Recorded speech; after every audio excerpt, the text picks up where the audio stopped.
Mirë mbroma për juve në studio, unë ndodhem në Drenas në afërsi të Selis, pra të Partisë Demokratike të Kosovës, por ani pse jemi këtu në afërsi të kësaj selie, në fakt festa ka filluar nga kundërshtari politik i tyre, pra nga iniciativa për Drenasin e kryesuar nga Ramiz Ladrovci. Ani pse një fest më e madhe mësohet që tjetë tek selia e tyre, nga ku për pak do ta kemi dhe kolegen Amantina Hasani. Këtu atmosfera ishte e qetë deri pak më herët, por si duket me kuptimin e rezultateve të reja të cilat vetë po bëhen publike kohë pas kohe nga Komisioni Qendror i Zgjedhjeve për numrin e votuesve këtu dhe numrin e votave që Partia Demokratike posedon,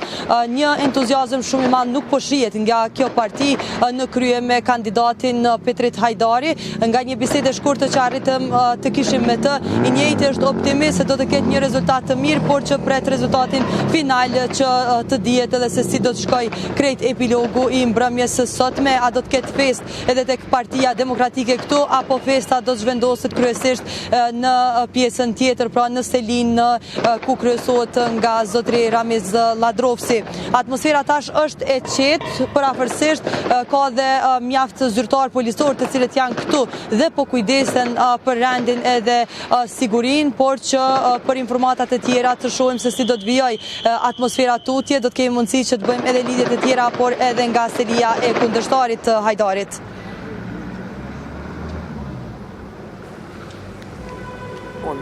Altiana,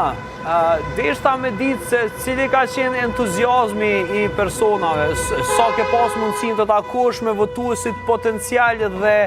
si të duk realisht fakti që ky qytet do ta pritet ta ketë një balotazh, por a kishte edhe tensione mes votuesve apo si ishte gjendja atje? Them të drejtën, kroni gjatë tërë ditës, sa ne kemi pasur mundësi që të raportojmë nga këtu,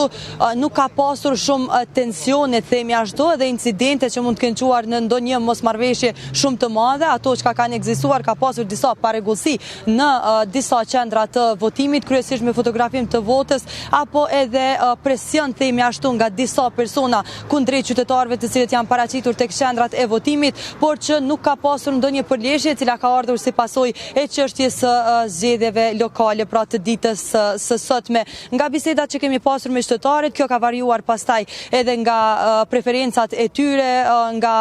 vendet se ku të njëjtit banojnë, por edhe nga qendrat e lokalitetet e ndryshme ku vetë janë përcaktuar për të preferuarin e tyre për të udhëhequr Drenasin në 4 vitet e ardhshme. Mirë atëherë, pra kishim edhe kolegën tonë Altiana Zogaj.